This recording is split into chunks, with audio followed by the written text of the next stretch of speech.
Hello viewers, अस्सलाम वालेकुम। मैं हूं Ali and welcome to my channel Sonic expert.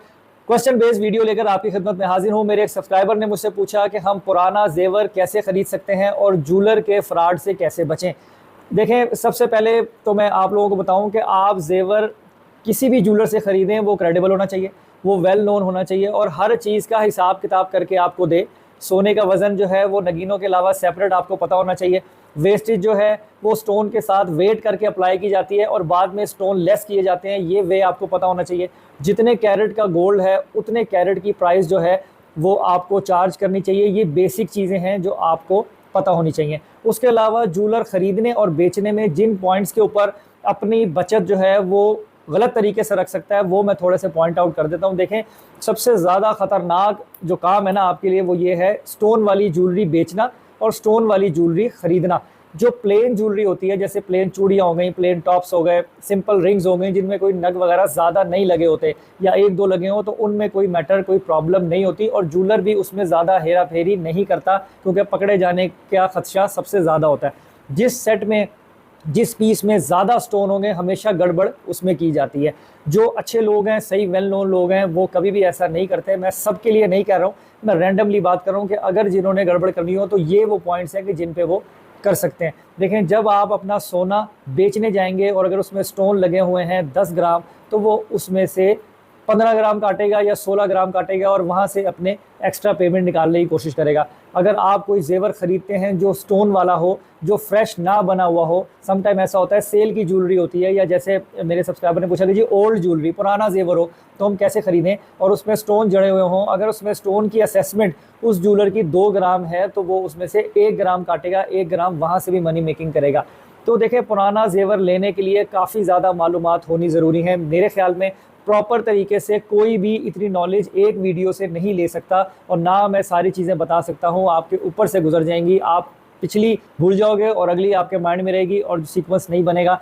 तो इसलिए कोशिश यही करें कि आप जिस किसी भी ज्वेलर से ज्वेलरी बाय कर रहे हो वो क्रेडिबल हो, पूरा प्रॉपर हिसाब लें, रसीद लें, लिखत पढ़त लें। सोने का वज़न सेपरेट होना चाहिए, स्टोन का वेट अलग होना चाहिए, वेस्टेज अलग होनी चाहिए, मेकिंग, स्टोन की प्राइस और ये सारी चीज़ें सेपरेट सेपरेट आपके बिल पे होनी चाहिए। जिस भी ज्वेलर से आप ये रिक्वायर करेंगे, अगर वो जेन्युइन और एक नंबर काम कर रहा है तो वो आपको ये सारी डिटेल देगा। और उसमें सबसे अहम बात कि सोने के ऊपर हॉल मार्किंग होनी चाहिए।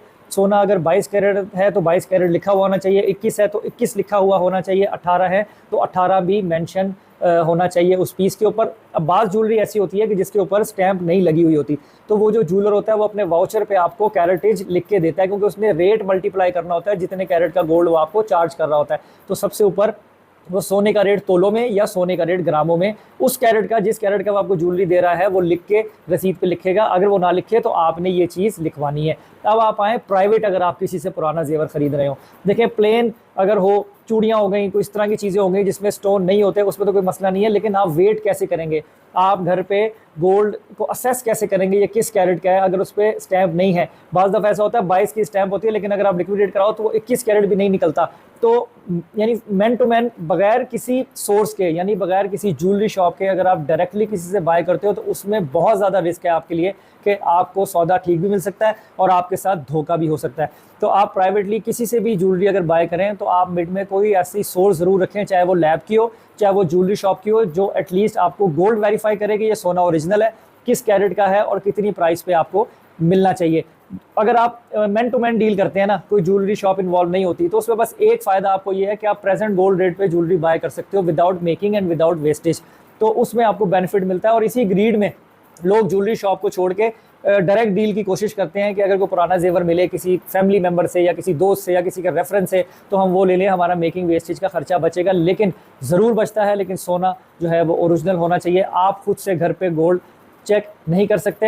हाँ, ज्वेलर से जब आप खरीदो तो उसमें जो अहम चीज़ें हैं कि जिनमें आपको जो है वो नुकसान हो सकता है वो मैंने शुरू में आपको बताई। उसके अलावा प्राइवेटली गोल्ड आप जब भी खरीदो तो उसके रंग से भी आप कैरेटेज नहीं बता सकते क्योंकि रोडियम प्लेटिंग अब इस तरह की होती है। 22 कैरेट को आप 18 कैरेट का कलर दे सकते हो, 18 कैरेट को आप 22 कैरेट का कलर दे सकते हो। तो फाइनल जो बात है वो ये है कि अगर आप प्राइवेटली खुद से गोल्ड खरीदना चाहते हो, आप सिर्फ वेट टैली कर सकते हो, वो भी अगर आपके पास वेट स्केल है तो।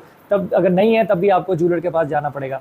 अगर उसमें स्टोन लगे हुए हैं, आप स्टोन्स को असेस नहीं कर सकते, वो भी आपको किसी ज्वेलर की या किसी एक्सपर्ट की हेल्प लेनी पड़ेगी कि इसमें स्टोन कितने लगे हुए हैं। उसके अलावा मेकिंग वेस्टेज जो है वो पुरानी ज्वेलरी पर चार्ज नहीं होती अगर आप single man to man deal कर रहे हैं। अगर आप ज्वेलरी शॉप से लेते हैं तो फिर मेकिंग वेस्टेज जो है वो अप्लाई होती है। ये छोटी छोटी 2-4 चीज़ें हैं जो मैं आपको इन शॉर्ट सेंटेंस में जो है वो बता सकता हूँ। बाकी इसमें काफ़ी लंबी डिटेल चीज़ें हैं।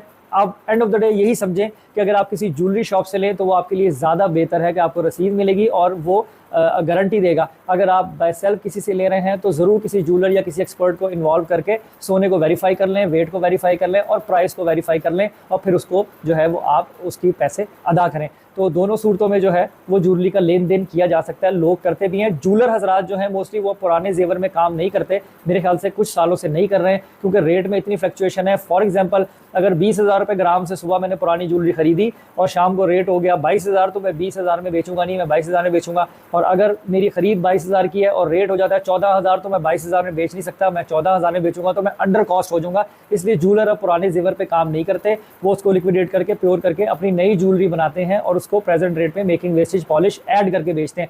अगर आप प्राइवेटली लेते हो तो आपको चाहे छोटी मोटी इन्फॉर्मेशन इस वीडियो को रिगार्डिंग हो भी तब भी आपने किसी एक्सपर्ट या किसी ज्वेलर को वो सोना चेक ज़रूर करवाना है। इसके कोई चार्जेस नहीं होते, आप मेरे पास भी आ सकते हो, मैं भी आपको उसकी प्राइस वर्थ करके दे दूंगा कि इतनी मालियत की चीज़ है, इतनी प्राइस में आप इसको खरीदेंगे तो आप सेफ़ रहेंगे। तो उम्मीद करता हूँ कि मैं इन चंद चीज़ों में जो है वो आपको बेसिक चीज़ें बताने में कामयाब हो गया हूँ, क्योंकि इसमें काफ़ी सारी चीज़ें और आ सकती हैं लेकिन कुछ रिस्ट्रिक्शंस हैं मेरे लिए भी कि मैं लिमिट में रह के बात करूंगा और कम लफ्ज़ों में आपको समझाने की कोशिश करूंगा। इसके अलावा और कोई आप जानना चाहें पुरानी जेवर के हवाले से, नई ज्वेलरी के हवाले से, आप मुझे इंस्टाग्राम पे मैसेज कर सकते हैं। इंशाल्लाह कोशिश करूंगा कि वहाँ पे भी आपको जो है वो मुकम्मल इन्फॉर्मेशन प्रोवाइड करूँ। तो आज की वीडियो में इतना ही। अपना बहुत ख्याल रखें, मुझे दुआ में याद रखें। अल्लाह हाफ़िज़।